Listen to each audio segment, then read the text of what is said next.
In 1861, sea captains at the port of Leith in Edinburgh complained that they could not see the time ball dropping to allow them to set their chronometers correctly. So now every day an audible signal can be heard. Oh, except Sundays, Good Friday and Christmas Day. This signal is fired from the fortress standing tall above the city. This is Edinburgh Castle.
Hello and welcome to episode number 24 of the Scottish History Podcast. My name is Owen and this week we're talking about Edinburgh Castle.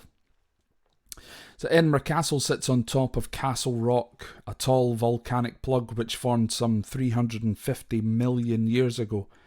Over time and through several ice ages, the rock was ground to a steep-sided shape on one side and the slow sloping shape on the other. The slow sloping side is where the Royal Mile, or High Street to give it its proper name, is situated.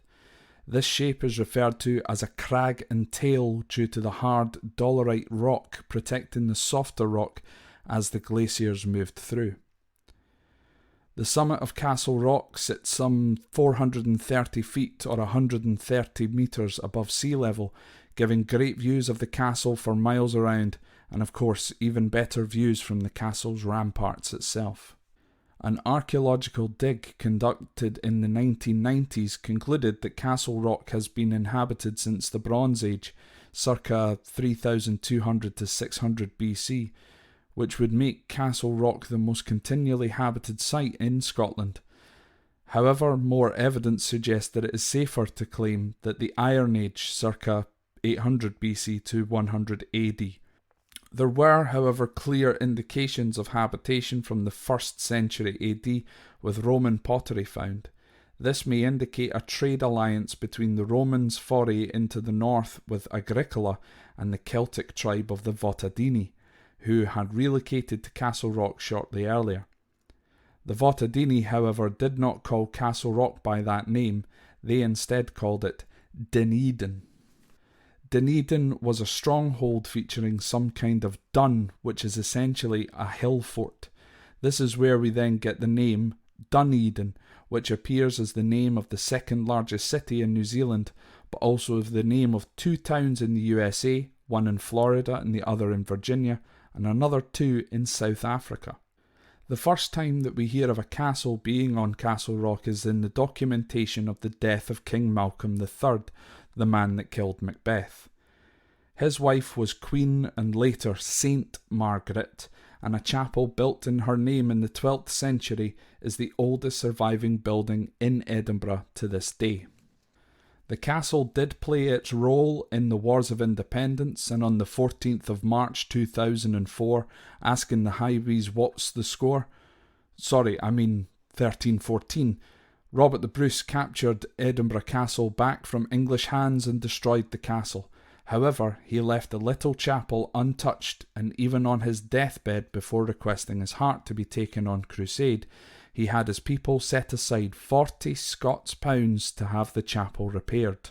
In 1333, however, Edward III of England began the Second War of Independence by attacking and capturing Edinburgh Castle once again. But in 1341, an army led by the Lord of Liddesdale, William Douglas, disguised themselves as merchants and blocked the castle gates from closing. The rest of his army rushed the castle, and it was taken back again, and all 100 English soldiers garrisoned inside were killed. After the Second War of Independence was wrapped up, King David II, Robert the Bruce's son, ordered the building of David's Tower. David's Tower no longer stands, however, a rather hideous act occurred within its walls in 1440. This will be the focus of a bonus episode, the first bonus episode for a while, to be released this coming Wednesday. In 1474, the castle received delivery of Mons Meg, a present from Philip the Good of Burgundy, France, to King James II. As Philip's had plans to interfere with English affairs.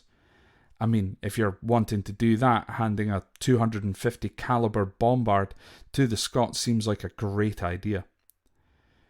Mons Meg was last fired in 1680 by an English cannoneer and the barrel burst. Speculation is that this was sabotage due to jealousy from the English who didn't have a cannon as big as ours. After the construction was completed of Holyrood Palace in 1505, the original palace, Edinburgh Castle rarely saw visits from its royals as the palace house was more favourable. However, James IV did order the construction of the castle's Great Hall, which does survive today during that time. In 1513, the still standing city walls were built around the city, again due to threats from the ever-invading English, and new defences and artillery walls were built on the castle the following year. The 2-year Lang or Long Siege between 1571 and 1573 saw a lot of the castle badly damaged or even destroyed in parts until the siege was brought to an end with English victory by Sir William Drury. By 1617, James VI of Scotland and First of England had much of the castle repaired in preparation for his visit to Scotland, but even still he preferred to sleep at Holyrood. In 1621, Sir William Alexander was awarded the baronetage of Nova Scotia at Edinburgh Castle, Nova Scotia meaning New Scotland. The last royal to reside in Edinburgh Castle was King Charles I in 1633. He visited a total of once, where he held a meal in the Great Hall and stayed the night before his Scottish coronation. After this, we then had the period of the Covenanters, which will be covered in its own episode or episodes, and then of course the Jacobites, of which we have already covered. The castle subsequently was utilised as a prison until 1811, when 49 prisoners escaped and the castle was deemed no longer suitable for that purpose. In 1818, Sir Walter Scott was given permission to search the castle for the crown of Scotland. He broke into a room where he found a chest of which contained the crown, the sceptre, and sword. These items were then placed on display in that same room now known as the Crown Room, which now also displays the Stone of Destiny. For more information on what the Stone of Destiny is, see episode number 20 of this, the Scottish History podcast. The entry fee at the time was 1 shilling, which is around 12 pence today. George IV visited Edinburgh and the castle in 1822, becoming the first monarch to visit the castle for almost 170 years. St Margaret's Chapel was rediscovered in 1845 after being used as a store for a few hundred years. Mons Meg was repaired and returned to display at the castle on loan after spending about 100 years at the Tower of London as spoils from the Jacobite uprisings. The castle opened officially as a tourist attraction in the 1830s, while still an active army garrison until they moved out in 1923. A lot of remedial and restoration work subsequently took place, with the new gatehouse being completed in 1888, for example. These works were undertaken by a man called Hippolyte Blanc, who will pop up in another story in the future. A story which is and a tale, I suppose, or just information about a place which is very, very dear to my heart in Scotland. The site is now owned and operated by Historic Scotland, and it was designated as a Scheduled ancient monument in 1993. Surrounding the castle now are the UNESCO World Heritage Sites of the old and new towns of Edinburgh, and another UNESCO site, the Forth Bridge, is visible from the castle also. If you do ever visit Edinburgh, please visit the castle. There is so much to see and do within, and I've only just begun to scratch the surface. Trust me, it is worth every single penny of your entrance fee. Now, of course, if you do go to Edinburgh, the chances of you not going into the castle are very slim.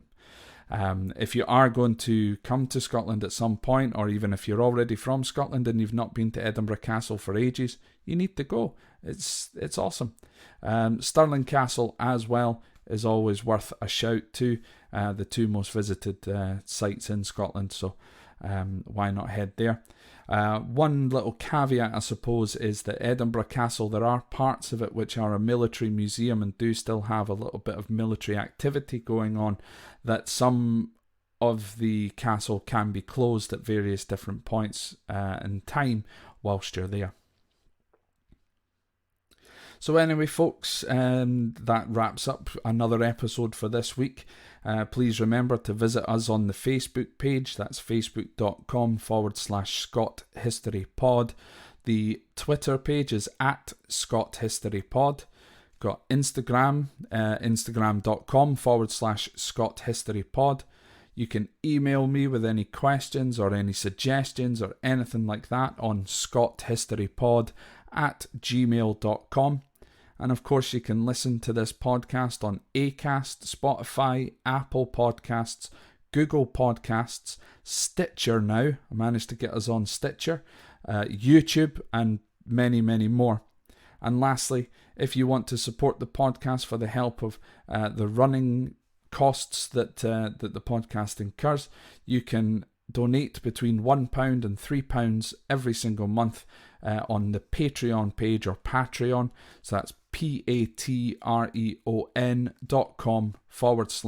you guessed it, Scott History Pod.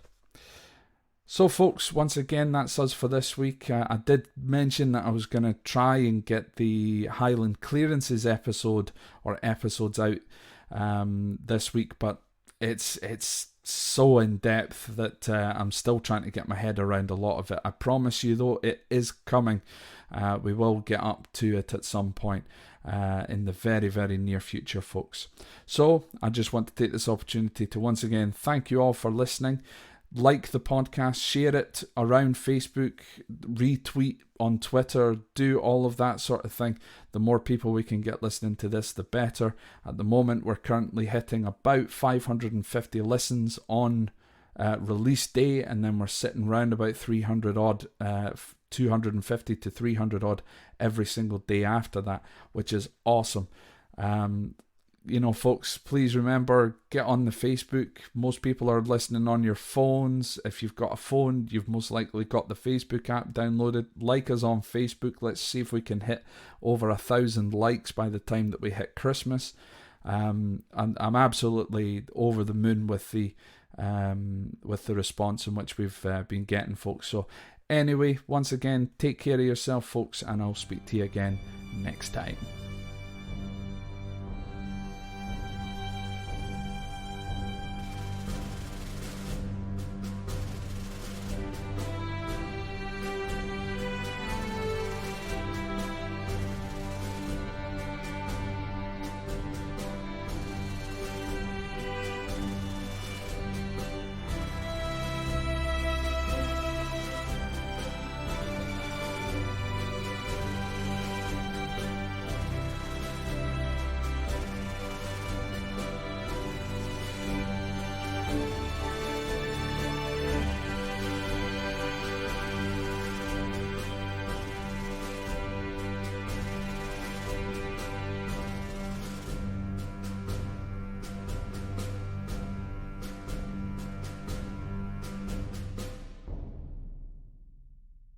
Well, 14th of March 2004, the Highbies, what's the score? It was 2-0 to Livingston, by the way.